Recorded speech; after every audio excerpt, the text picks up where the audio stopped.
नमस्कार दोस्तों, आज आप इस वीडियो में दुनिया के सबसे पावरफुल मेडिटेशन के बारे में जानेंगे। एक ऐसा मेडिटेशन जो आपको और आपकी लाइफ को पूरी तरह से बदलने की ताकत रखता है।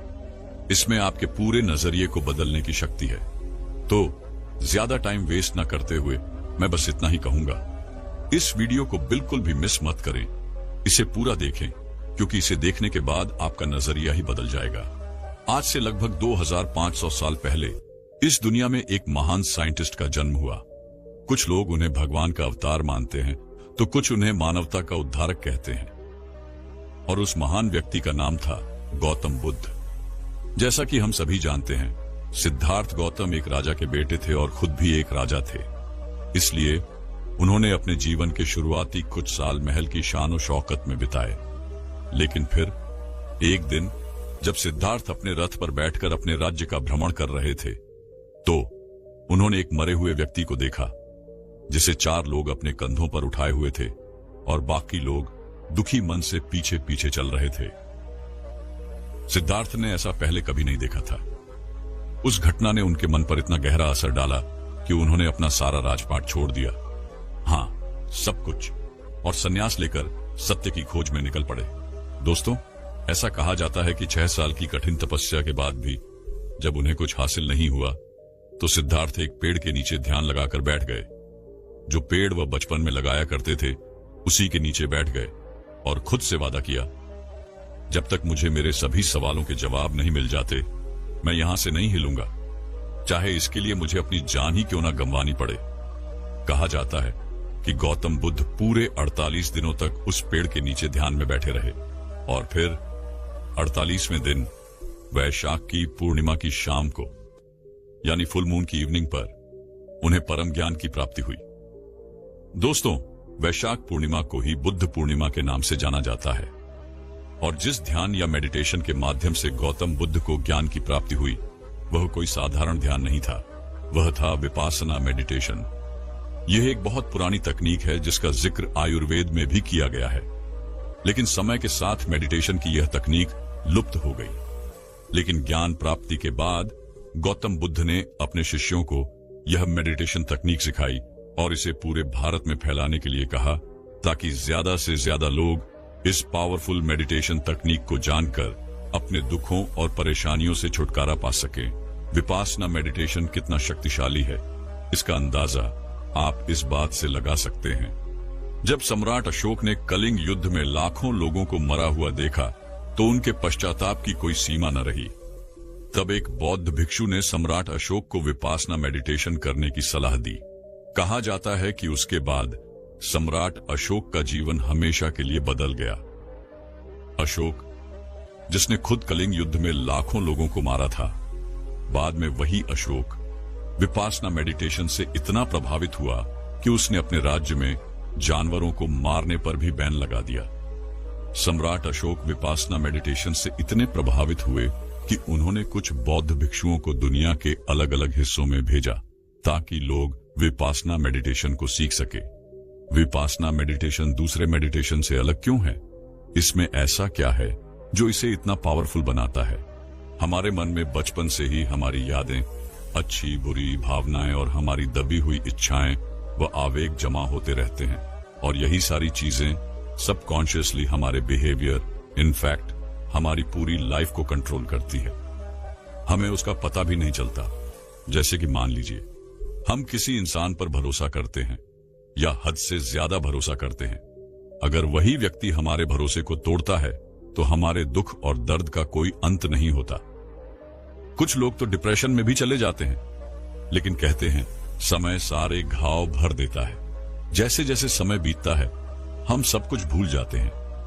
पर क्या सच में हमारा सबकॉन्शियस माइंड, या यूं कहें अवचेतन मन, उन सारे इंसिडेंट्स को अपने अंदर स्टोर कर लेता है और उन्हें इतनी मजबूती से बैठा लेता है कि चाहकर भी हम उन्हें भुला नहीं पाते? फिर होता क्या है, हमारा सबकॉन्शियस माइंड यही मानने लगता है कि भरोसा और दुख, दर्द और डिप्रेशन, हाँ बिल्कुल, भरोसा करने का मतलब ही तकलीफ सहना है। और धीरे धीरे ये बात हमारे बिलीफ सिस्टम का हिस्सा बन जाती है। फिर फिर हमारा दिमाग हमें उस दुख से बचाने के लिए पूरी जिंदगी किसी पर भरोसा नहीं करने देता, जब तक कि हम अपना पूरा बिलीफ सिस्टम न बदल दें। दोस्तों, ये तो मैंने आपको सिर्फ एक छोटा सा एग्जाम्पल दिया है। हमारा अवचेतन मन ऐसे न जाने कितने अच्छे बुरे बिलीफ से भरा हुआ है, लेकिन क्या हमने कभी गहराई से सोचा है कि ये बिलीफ हमारे जीवन को कैसे प्रभावित करते हैं? इस बात को समझने के लिए 1937 में लियोपोसी ने ह्यूमन पर्सनैलिटी और बिहेवियर को समझने के लिए एक ह्यूमन पर्सन टेस्ट का आविष्कार किया, जो बाद में सीजी टेस्ट के नाम से फेमस हो गया। अब आप सोच रहे होंगे, मैं आपको यह सब क्यों बता रहा हूं? तो जान लीजिए। विपासना मेडिटेशन के लाखों फायदों में से एक बड़ा फायदा यही है। विपासना मेडिटेशन के माध्यम से आप अपनी गहराई को जान पाएंगे, अपने सबसे गहरे डर, भावनाएं और दबी हुई इच्छाओं को समझ सकेंगे। और जब आप इन्हें पहचानेंगे, तभी आप खुद को पूरी तरह बदल पाएंगे। अब सोचिए, विपासना मेडिटेशन कितना पावरफुल है। यह किस हद तक इंसान की जिंदगी में बदलाव ला सकता है।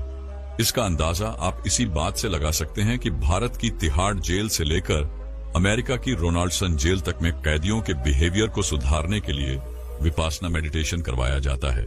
सोचिए, अगर यह साधारण मेडिटेशन होता तो क्या इसे जेलों में अपनाया जाता? नहीं। इसका मकसद सिर्फ रिलैक्सेशन नहीं, बल्कि इंसान के अंदर गहराई से जमी नकारात्मकता को खत्म करना है, ताकि कैदी जब बाहर जाए तो फिर से कोई क्राइम न करे। आज 44 देशों में 202 से ज्यादा विपासना सेंटर मौजूद है, जिसमें लाखों लोगों को विपासना मेडिटेशन सिखाया जाता है। तो अब आइए जानते हैं, विपासना मेडिटेशन क्या है। विपासना शब्द दो शब्दों से मिलकर बना है, वे और उपासना। अब आप सोच रहे होंगे, ये दोनों शब्द क्या मतलब रखते हैं? तो जानिए, वी का मतलब है विशेष और उपासना का मतलब है देखना। यानी विपासना का मतलब हुआ विशेष तरीके से देखना। बौद्ध धर्म ग्रंथों में सती प्रथा के बारे में विस्तार से बताया गया है। वहीं इन ग्रंथों के अनुसार मेडिटेशन को 4 भागों में बांटा गया है: काया उपासना, वेदानु उपासना, चित्त उपासना और धम्म उपासना। सबसे पहले काया उपासना विपासना में हमें अपनी सांसों पर ध्यान केंद्रित करना होता है। क्या आप जानते हैं कि बाकी की मेडिटेशन तकनीकों में हमें गहरी और लंबी सांसों के लिए कहा जाता है, ताकि हमारा दिमाग जल्दी शांत हो सके, लेकिन विपासना मेडिटेशन में आपको ऐसा कुछ नहीं करना है। इस मेडिटेशन तकनीक में आपको बस अपनी सांसों पर ध्यान लगाना है, चाहे सांस छोटी हो, लंबी हो या गहरी। आपको इसे बदलना नहीं है, आपको खुद की और अपनी सांसों की सच्चाई को देखना है। अब ऐसा क्यों किया जाता है? क्या आप जानते हैं? इसके 2 बड़े कारण हैं। पहला, हर सेकंड के अंदर हमारे दिमाग में कोई ना कोई दूसरा विचार आता है, तो उस 9 सेकंड के चक्र को तोड़ने के लिए हमें सांसों पर ध्यान लगाने को कहा जाता है, ताकि हमारा कंसंट्रेशन गहरा हो सके और हम रियल विपासना मेडिटेशन को सही तरीके से कर सकें। दूसरा, जब आप कुछ दिनों तक अपनी सांसों पर ध्यान लगाएंगे, तो आपको अपनी नाक के आसपास कुछ सेंसेशन फील होने लगेगी। क्या आप समझ पा रहे हैं? यह इसलिए होता है क्योंकि आपको पूरे शरीर में सेंस की जागरूकता जानने के लिए सांसों पर ध्यान लगाने के लिए कहा जाता है। अब अपनी सांसों पर ध्यान लगाने के अलावा आपको एक और काम करना है। जब भी आप किसी चीज को देखें, तो सबसे पहले अपने दिमाग से उसकी पहचान हटा दें। जैसे कि बचपन से हमें यह बताया गया है कि यह कुत्ता है, यह बिल्ली है, यह पेड़ है, यह गाय है, और इसी तरह हर चीज की जानकारी से हमारे दिमाग को प्रोग्राम कर दिया जाता है। अब 2 मिनट के लिए अपने दिमाग से यह बात हटा दो कि यह कुत्ता है, और फिर उसे देखो। क्या आपको पता है कि इस तरह से देखने से क्या होगा? आपका दिमाग यह समझने की कोशिश करने लगेगा कि अगर यह कुत्ता नहीं है तो फिर क्या है। इस तरह से देखने से आपकी जिज्ञासा और ऑब्जर्वेशन पावर बहुत बढ़ जाएगी। आप हर चीज को बहुत ध्यान से और जिज्ञासा के साथ देखने लगेंगे।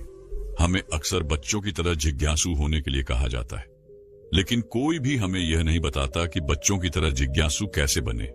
क्यों? बच्चों की तरह जिज्ञासा इसलिए होती है क्योंकि उनका दिमाग हमारी तरह प्रोग्राम नहीं होता। उन्हें नहीं पता कि यह कुत्ता है या बिल्ली जब तक हम उन्हें न बताएं, और इसीलिए वे हर चीज को इतनी तवज्जो से देखते हैं। उनका दिमाग हर छोटी सी चीज को समझने की कोशिश करता है। तो क्या आप भी ऐसा नहीं करना चाहेंगे? केवल देखना ही काफी नहीं है, आपको चीजों को ध्यान से और गहरी निगाह से ऑब्जर्व करना है। मान लीजिए, अगर दो लोग आपस में बात कर रहे हैं या आप किसी से बात कर रहे हैं, तो आपको उस बात को तुरंत अपने पुराने बिलीफ सिस्टम से जज नहीं करना है। ये सोचिए, मैं सही हूं, वह गलत है, या वह सही है, मैं गलत हूं। ऐसा सोचना छोड़ दीजिए। आपको बस यह देखना है कि क्या हो रहा है, और ऐसा आपको उठते बैठते, चलते फिरते हर समय करना है। इसका मतलब है आपके शरीर की सेंसेशंस से लेकर हर चीज का निरीक्षण करना है। अगर आप इस तरह का नजरिया अपनाते हैं तो सबसे पहले आपकी हर चीज में जिज्ञासा बहुत बढ़ जाएगी। क्या आप समझ रहे हैं? और दूसरा, आपका मन जीरो थॉट्स यानी थॉटलेस स्टेज की ओर बढ़ने लगेगा, क्योंकि एक समय में आप या तो किसी चीज का निरीक्षण कर सकते हैं या फिर उसके बारे में सोच सकते हैं। आप दोनों चीजें एक साथ नहीं कर सकते। तीसरी बात जो आपके साथ घटित होगी वह यह है, आपकी ऑब्जेक्शन पावर इतनी बढ़ जाएगी कि आप हर चीज में सच को देख पाएंगे। चाहे वह आपके इमोशन हो, दो लोगों के बीच की बातचीत हो या दुनिया की कोई भी चीज हो, आपको हर चीज में सच दिखने लगेगा। क्या आप इसे समझ पा रहे हैं? और यही विपासना का सही मतलब है। किसी भी चीज को उसके वास्तविक रूप में देखना, इसे शब्दों में बयान करना सच में बहुत कठिन है। आप विपासना को तभी समझ सकते हैं जब आप इसे अपने अनुभव में लेकर आएंगे।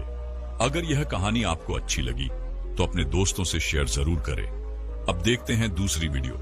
वृद्धावस्था एक इंसान के जीवन का वह समय होता है जब उसे बहुत सारी बीमारियां अपने शिकंजे में कस लेती हैं। लेकिन तथागत गौतम बुद्ध का शरीर बुढ़ापे में भी बीमारियों से मुक्त था।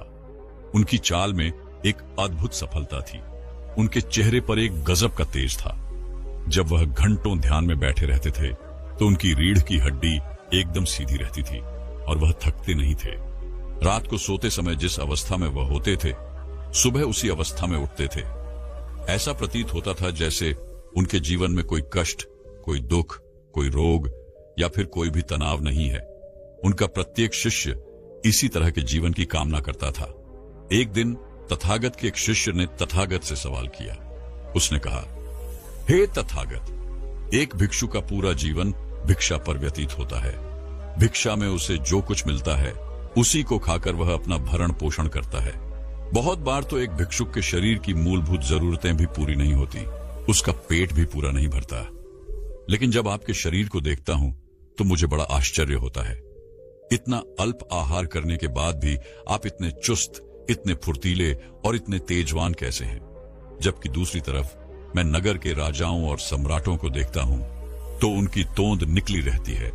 बहुत बार वे वैद्य और हकीम को बुलाते रहते हैं, यानी कि उनका स्वास्थ्य भी ठीक नहीं रहता, जबकि उनके पास तो सारी सुख सुविधाएं हैं। जिस प्रकार का व्यंजन या फिर जिस प्रकार का भोजन वह करना चाहे वैसा भोजन वह कर सकते हैं, या फिर जिस प्रकार का भोजन वह करना चाहे अपने रसोइयों से बोलकर बनवा सकते हैं। लेकिन इसके बावजूद भी शरीर के इस पड़ाव से वह बहुत परेशान रहते हैं। मैं बहुत राजाओं से मिला हूं, बहुत बड़े बड़े लोगों से मिला हूं, तो इसके पीछे क्या रहस्य है कि एक भिक्षुक जिसे पूरा भोजन भी नहीं मिलता वह स्वस्थ होकर अपना जीवन जीता है, और दूसरी तरफ जिनके पास सारी सुख सुविधाएं हैं वह अपने जीवन में शारीरिक कष्ट और पीड़ाएं भोग रहे हैं। तथागत ने बड़ी ही सौम्य मुस्कुराहट के साथ उत्तर दिया, मनुष्य जीवन पर्यंत भाग दौड़ में लगा रहता है। ऊर्जा हमें किसी विशिष्ट भोजन से नहीं मिलती है, बल्कि हर भोजन ऊर्जावान हो सकता है। तुमने देखा होगा कि जो लोग रूखा सूखा भोजन खाते हैं वह भी अक्सर शारीरिक रूप से मजबूत पाए जाते हैं, और जो लोग किसी विशिष्ट प्रकार का भोजन यह सोचकर करते हैं कि इसे खाने से हमें ताकत मिलेगी, हमारे शरीर को ऊर्जा मिलेगी, तुमने देखा होगा कि ऐसे लोग अक्सर बीमारियों से ग्रस्त पाए जाते हैं। सवाल यह है कि हम किस प्रकार का भोजन करते हैं, बल्कि असली सवाल यह है कि जो भोजन हम करते हैं वह किस प्रकार करते हैं।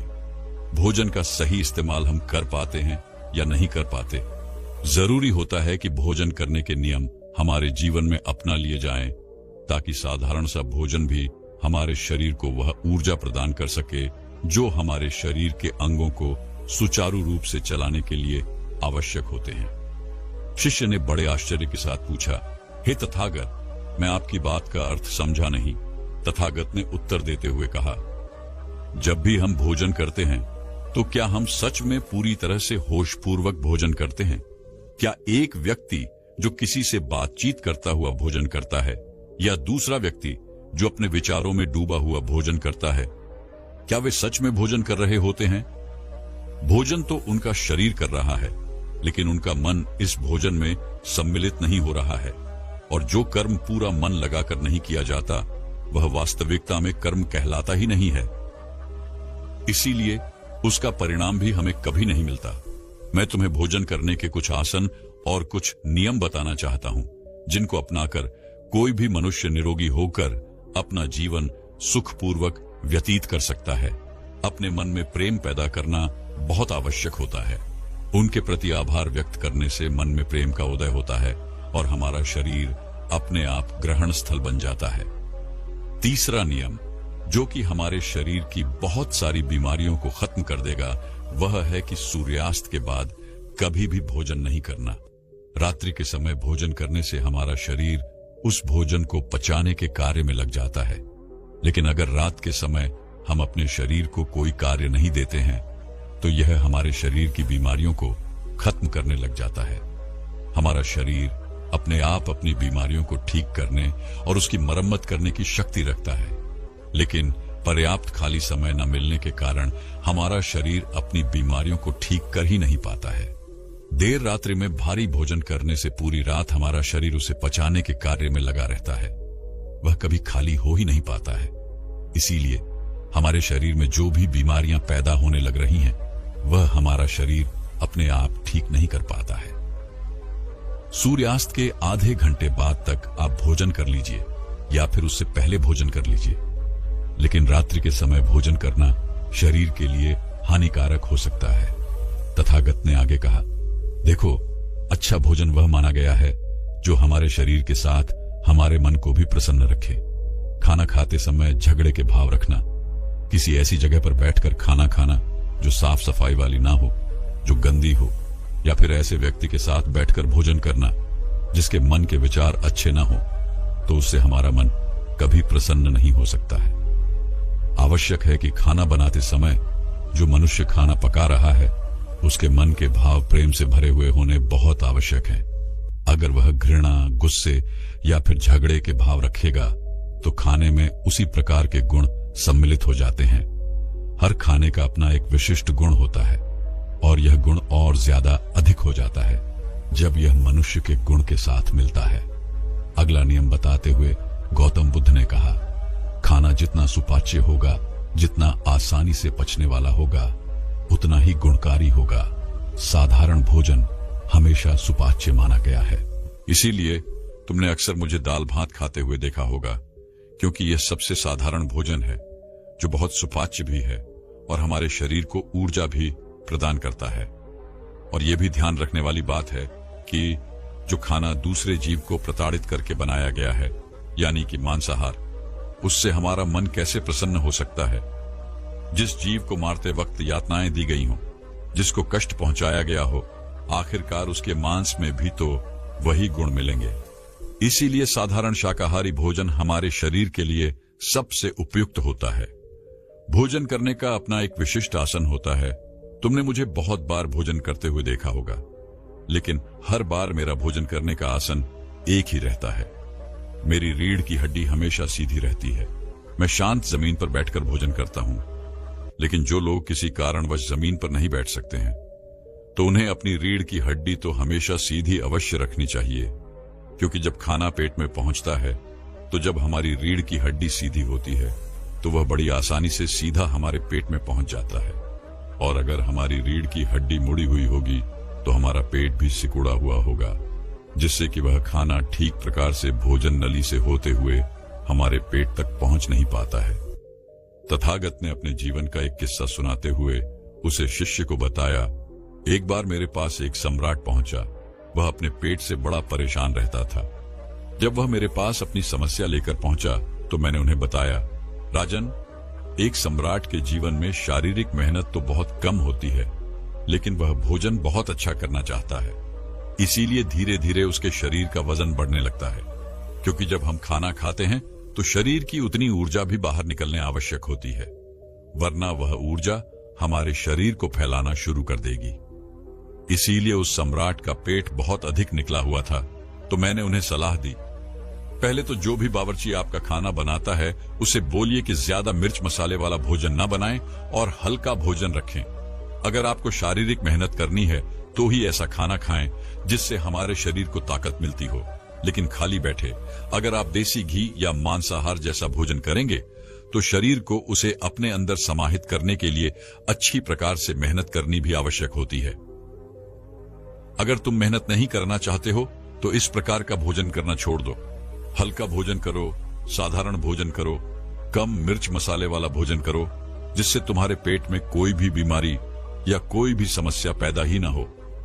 शिष्य ने बड़े ही कृपा भाव से अपने हाथ जोड़कर तथागत को प्रणाम करते हुए कहा, हे तथागत, सब कोई हमें यह तो बताता है कि हमें किस प्रकार का भोजन करना चाहिए, लेकिन भोजन करने के क्या नियम होते हैं?